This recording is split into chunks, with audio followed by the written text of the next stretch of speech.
की एक बुक संचालित है जिसका नाम है आओ कंप्यूटर सीखे, जिसका अध्याय नंबर है 4। क्या है? कीबोर्ड और माउस के उपयोग। यानी इस अध्याय में हम कीबोर्ड और माउस के बारे में जानकारी प्राप्त करेंगे। अध्याय 4 कीबोर्ड और mouse, use of keyboard and mouse. देखो, अभी तक हमने जो कीबोर्ड और माउस के बारे में क्या जानकारी प्राप्त कर ली है, कीबोर्ड और माउस के जो सामान्य परिचय है उसको हमने क्लास 1 के अंदर आसान पढ़ लिया था, ठीक है। और कीबोर्ड की सामान्य कीज और स्पेशल की जैसे एंटर है, स्पेस बार है, बैक स्पेस है, डिलीट है, इनके बारे में हमने पहले जानकारी प्राप्त कर ली थी। उसी प्रकार माउस के जो लेफ्ट बटन है, राइट बटन है और स्क्रॉल व्हील है, उसके बारे में हम कुछ जानकारी पहले प्राप्त कर रखी है। अब देखो, जो कीबोर्ड के अंदर जो लेफ्ट साइड के अंदर टॉप के अंदर एक बटन है जिसका नाम लिखा ESC, इसको बोलते हैं एस्केप की। अगर बात करें F1 से लेकर F12 तक की को, इसको बोलते हैं हम फंक्शन की। क्या कहते हैं? फंक्शन की। और इस तरफ आपको पता ही है नंबर का एक अलग से पैड बना जिसको न्यूमेरिक कीपैड बोलते हैं या नंबर कीज कह सकते हैं। उसी प्रकार यहाँ पर देखो कुछ बटन काम ले रहे हैं जिसमें कैप्शन लॉक है, शिफ्ट है, कंट्रोल है, अल्ट है, विंडो है, ठीक है। तो इनको हम कहते हैं स्पेशल की। इसके अलावा यहाँ पर देखो 4 की बनी हुई है, इनको हम कहते हैं एरो की, ठीक है। तो इसके जो शेष की बच गई, कुछ जानकारी हमने पहले प्राप्त कर ली और कुछ जानकारी हम आगे वाली क्लास 3 के अंदर में भी जब कीबोर्ड और माउस का परिचय पढ़ेंगे तो वहाँ पर जानकारी प्राप्त कर लेंगे। अब देखो, सबसे पहले स्पेशल की। ये कुंजी कुछ विशेष कार्य करने हेतु होती है, यानी स्पेशल की का इस्तेमाल कीबोर्ड, किसके बारे में पढ़ रहे हैं? कीबोर्ड। यानी स्पेशल की का इस्तेमाल कुछ विशेष कार्य करने के लिए इस्तेमाल होता ही है, जिसके अंदर आप कैप्शन लॉक का इस्तेमाल कर सकते हो, शिफ्ट है, इंसर्ट है, टेब है, इंसर्ट है, कंट्रोल है, जिसको कीबोर्ड पर क्या लिखा होता है? CTRL है, अल्ट या अल्टरनेटिव की, एस्केप की आदि का इस्तेमाल कर सकते हैं। तो अगर स्पेशल की बात करें, जो पहला है वो है कैप्शन लॉक। तो बताओ, आपको पता ही है कीबोर्ड के ऊपर इस प्रकार का एक बटन है जिसका नाम क्या है? Caption lock. देखो, जब ये की ऑन होती है, यानी जब आप कैप्शन लॉक को प्रेस करते हो तो एक राइट साइड के अंदर टॉप के अंदर जो 3 लाइटें बनी होती है कीबोर्ड के ऊपर, जो बीच वाली इंडिकेटर है वो जलना शुरू हो जाएगा, ठीक है। तो बड़े अक्षरों में यानी कैपिटल लेटर में टाइप होते हैं। यानी यह कैप्शन लॉक अगर आपने दबा रखा है तो आप जो भी टाइप करोगे तो वो बड़े अक्षरों में टाइप होगा, यानी जैसे बड़ी ABCD के अंदर ABCD जो बड़ी अक्षर है।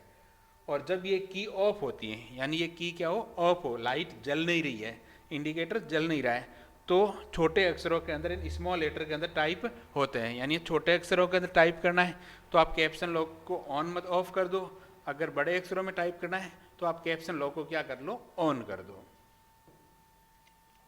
अगला है शिफ्ट की। ध्यान रखना, ये इस प्रकार की है और ये कीबोर्ड के ऊपर 2 होती हैं, एक लेफ्ट की तरफ होती है और एक राइट। किसके? स्पेस बार के, एक लेफ्ट साइड और एक राइट की तरफ होती है।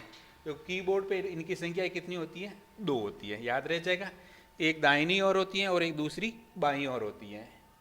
ये एक ही की पर दिए गए 2 चिन्हों में से ऊपर के चिन्ह यानी स्पेशल कैरेक्टर, जैसे ये @ है, हैज का चिन्ह है, डॉलर है, प्रतिशत है, ब्रैकेट शुरू, प्लस है, less than, greater than, question mark आदि को टाइप करने के में सहायक होती है। देखो, पहले कीबोर्ड देखते हैं हम। ये देखो बच्चों, ये कीबोर्ड जिसके ऊपर आप कुछ की ऐसी है जिसके ऊपर 2-2 सिंबल है, यानी 2-2 चिन्ह है। अगर आप सीधा टाइप करते हो हमेशा तो ये नीचे वाले सिंबल क्या होंगे? टाइप होंगे। अगर आपको ऊपर वाला सिंबल टाइप करना है तो आपको हमेशा किसका इस्तेमाल करना है? शिफ्ट की। यानी शिफ्ट की के साथ अगर आप इनमें किसी भी की को प्रेस करेंगे तो ऊपर वाले सिंबल हमेशा टाइप होंगे, ठीक है। और इसके अलावा आप अक्षरों को छोटा या बड़ा रूप यानी स्मॉल लेटर या कैपिटल लेटर में टाइप करने के लिए भी आप शिफ्ट की का इस्तेमाल कर सकते हो। लेकिन आपको ये ध्यान रखना है, अगर आपने कैप्शन लॉक क्या कर रखा है? ऑन कर रखा है, तो हमेशा कैसे टाइप होंगे? बड़े अक्षरों के अंदर, ठीक। लेकिन जब आप शिफ्ट के साथ कोई बटन टाइप करोगे तो किस में टाइप होंगे? छोटे अक्षरों के अंदर, ठीक। और इसका उल्टा भी देख लो, अगर कैप्शन लॉक ऑफ है तो हमेशा टाइप किस में होते हैं? छोटे अक्षरों के अंदर। शिफ्ट के साथ टाइप करोगे तो किस में टाइप होगा? बड़े अक्षरों के अंदर, ठीक है। ये ध्यान रखना। अगली बात करते हैं टेप की कौन सी है, टेप की के द्वारा अगले टेप स्टॉप पर आगे बढ़ने के लिए किया जाता है। यानी टेप की के द्वारा आप अगले जो टेप स्टॉप है, यानी आपने जो टेप सेट करेगा, यानी कितने करेक्टर आगे जाना है, 10 करेक्टर, 5 करेक्टर या 4 करेक्टर जो भी है, उस अगले टेप स्टॉप पर जाने के लिए हम किसका इस्तेमाल करते हैं, टेप की का। ये स्पेस बार की तरह ही कार्य करती है। यानी स्पेस बार को अब क्लिक करते हो तो एक बार में एक करेक्टर आगे जाता है। अगर आप चाहते हो 4 करेक्टर या 5 करेक्टर या 10 करेक्टर एक साथ आगे जाए तो आप टेप की का इस्तेमाल कर सकते हो। इसके अलावा कई बार क्या होता है कि जो पेज हम टाइप कर रहे हैं अलग अलग ग्रुप बने होते हैं, अगर दो ग्रुप के बीच में स्विच भी करना हो ना तो भी आप टेप की का इस्तेमाल कर सकते हो। यानी दो विंडो के मध्य स्विच करना हो तो शिफ्ट के साथ टेप की विंडो के साथ टेप की का इस्तेमाल कर सकते हो। या फिर जैसे अगर कोई आप डाटा फिल कर रहे हो जिसके अंदर बॉक्स बने हुए, क्या बने हुए, बॉक्स, तो एक बॉक्स से दूसरे बॉक्स पर जाने के लिए भी आप टेप की का इस्तेमाल कर सकते हो। अगला है कंट्रोल की। देखो कंट्रोल की को कीबोर्ड पर CTRL के द्वारा दर्शाया जाता है। यानी कंट्रोल पूरा नाम नहीं लिखा हुआ बच्चों, क्या लिखा होता है, CTRL। और इनकी संख्या भी कीबोर्ड पे कितनी होती है, 2। कितनी संख्या होती है, 2 संख्याएं होती है। इस कुंजी का उपयोग अन्य कुंजियों के साथ सम्मिलित रूप से किया जाता है। यानी इस जो कंट्रोल है, CTRL है, इसको सिंगल यूज नहीं होती, ये कॉम्बिनेशन के साथ हुई। यानी एक से अधिक की को साथ में प्रेस करने के लिए हमेशा किसका इस्तेमाल होता है, कंट्रोल की का। जैसे अगर आपको कॉपी करनी है, सेव करनी है, तो आप क्या दबाते हो, CTRL+S। ठीक है। अब अगली बात करते हैं ऑल्ट की।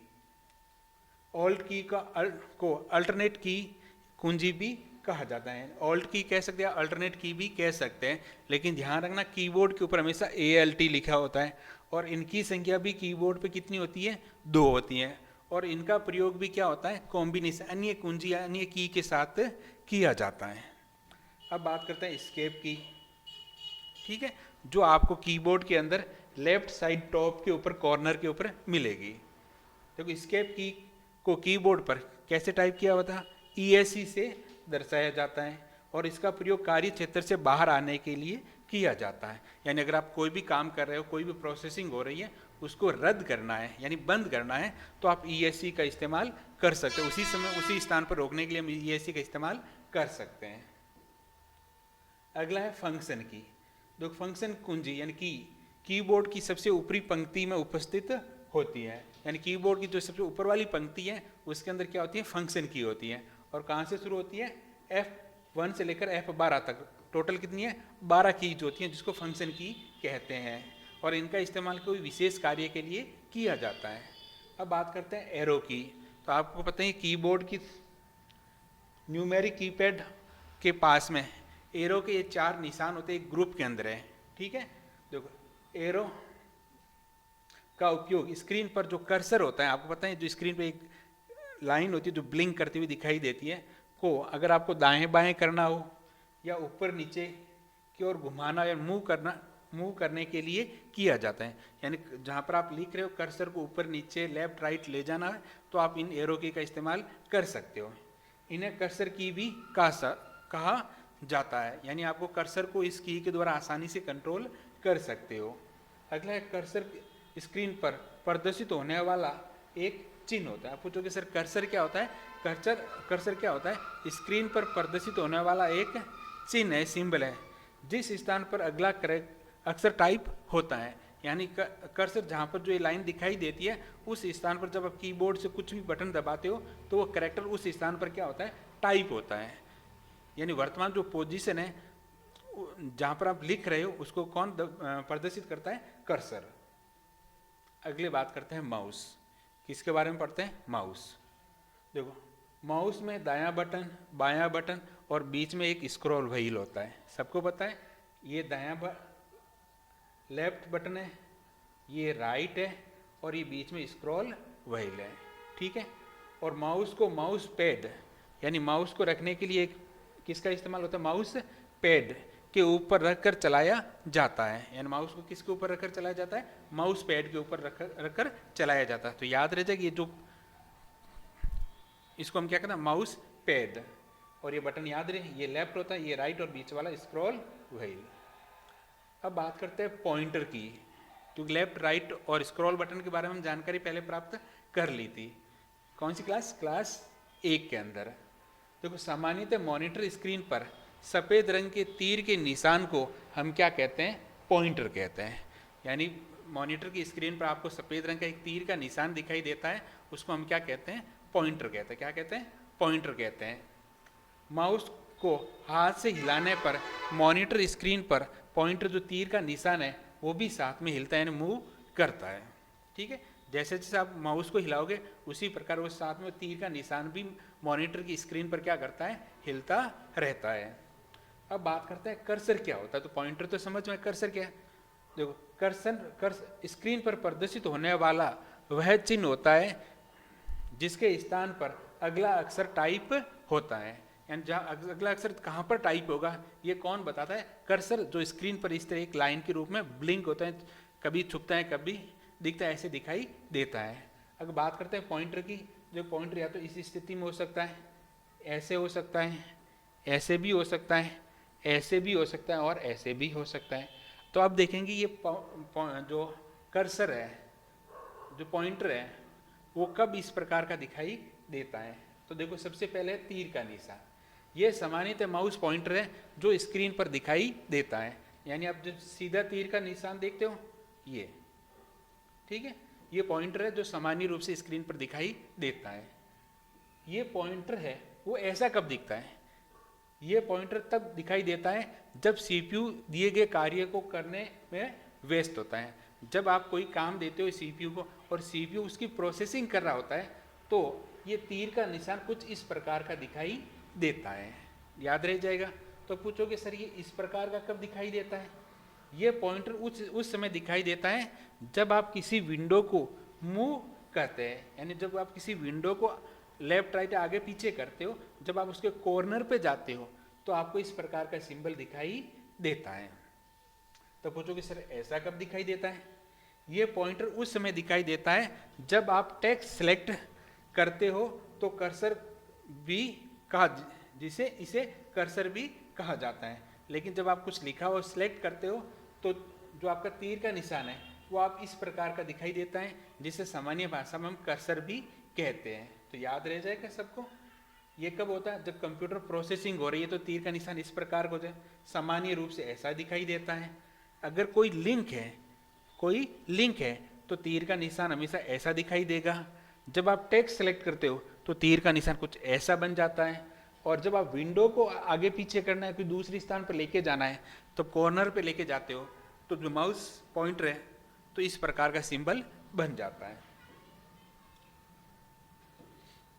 अब देखते हैं लेफ्ट राइट और डबल क्लिक। देखो ये माउस है, अगर आप इस अंगुली से इस बटन को दबाते हो तो इसको बोलते हैं हम क्लिक। कौन सा? Left click. कौन सा कहता है? Left click. और अगर ये बटन आप इस अंगुली से कितनी बार क्लिक करते हो? 2 बार, जिसे हम सामान्य भाषा में कहते हैं डबल क्लिक। यानी क्लिक क्लिक, यानी 2 बार आवाज आएगी क्लिक क्लिक। उसी प्रकार अगर आप इस अंगुली का इस्तेमाल करते हो क्लिक करने के लिए तो इस तरफ कौन सा है? राइट बटन है, तो इसको हम कहते हैं राइट क्लिक। और ये हमेशा कितनी बार होता है? 1 बार, डबल क्लिक नहीं होता, ध्यान रखना। लेफ्ट क्लिक ही डबल होता है, राइट क्लिक 1 बार ही होता है। ठीक है, तो याद रह जाएगा। अगर इस उंगली से 1 बार दबाओ तो लेफ्ट क्लिक, 2 बार दबा तो डबल क्लिक, और राइट अंगुली से दबाते तो उसको कहते हैं राइट क्लिक। अब देखो लेफ्ट क्लिक, आइकन या फाइल को चयन करने के लिए माउस का जो लेफ्ट है बायां बटन 1 बार क्लिक किया जाता है। यानी आपको स्क्रीन पर कोई आइकन सेलेक्ट करना है तो आप माउस के ऊपर आइकन पर कितनी बार क्लिक करते हो? 1 बार क्लिक करते हो, लेफ्ट क्लिक कहते हो। अब बात करते हैं कि राइट क्लिक का क्या मतलब होता है। आइकन या फाइल से संबंधित कई विकल्प या बहुत सारे ऑप्शन जैसे ओपन है, डिलीट आदि का उपयोग करने के लिए माउस का कौन सा राइट बटन पर कितनी बार क्लिक किया? 1 बार क्लिक किया जाता है। यानी जैसे ही आप इस कर्सर पर जाके सेलेक्ट तो कर ही रखा आपने वन सिंगल, जैसे ही आप राइट क्लिक करते हो तो इस तरह एक ड्रॉप डाउन लिस्ट खुलती है, ठीक है, जिसके अंदर बहुत सारे विकल्प मौजूद होते हैं। तो पूछो कि सर डबल क्लिक का मतलब क्या होता है। देखो चयन किए गए आइकन या फाइल को अगर आपको ओपन करना है, क्या करना है, ओपन करने के लिए माउस का जो बायां बटन है, जो लेफ्ट क्लिक है, वो कितनी बार, लगातार आपको 2 बार दबाना होता है। तो याद रह जाएगा लेफ्ट क्लिक क्या होता है। अगर आपको किसी भी ऑब्जेक्ट को सिलेक्ट करना है तो एक सिंगल क्लिक है, अगर उस ऑब्जेक्ट को खोलना है तो आप किसका इस्तेमाल करो, डबल क्लिक का। अगर उस ऑब्जेक्ट की प्रॉपर्टी जाननी है, डिलीट करना है, बहुत सारे विकल्प चाहिए, तो आप इस्तेमाल करोगे राइट क्लिक का। अगला है ड्रैग एंड ड्रॉप। जैसे ये आइकन यहाँ पर है, अगर इसको आप यहाँ लेके जाते हो तो इसको यहाँ उठाकर यहाँ ले जाने की प्रक्रिया क्या कहलाती है, ड्रैग करके ड्रॉप। मैंने उल्टा बता दिया, ठीक है। हाँ, जैसे ये आइकन है, इसको हमें यहाँ लेके जाना है, ठीक है।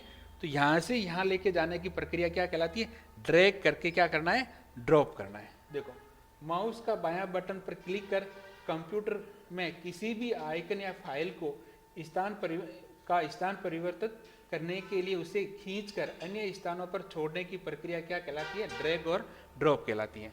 तो जैसे ही आप इसको सिलेक्ट करोगे, तो जैसे ही आपने लेफ्ट क्लिक किया, छोड़ना नहीं है, क्लिक दबाया हुआ माउस मूव करके जहां आपको चाहिए वहां ले जाकर आपको माउस को फ्रेश छोड़ देना है, तो वो आइकन वहां पर चला जाएगा। तो इस प्रक्रिया को हम क्या कहते हैं, ड्रैग करके ड्रॉप करना, यानी एक जगह से उठाकर दूसरी जगह लेके जाना। अब याद रखने योग्य बिंदु क्या थे बच्चों, तो कीबोर्ड में F1 से लेकर F12 कितनी की होती है, 12 फंक्शन की होती है। माउस में कितने बटन होते हैं, 2 बटन होते हैं और एक स्क्रॉल व्हील होती है, और माउस को माउस पैड के ऊपर रखकर क्या करते हैं, चलाते हैं। इसके अलावा जो टीचर है वो आपको ICT लैब में ले जाकर कीबोर्ड और माउस के बारे में उपयोग के बारे में समझाना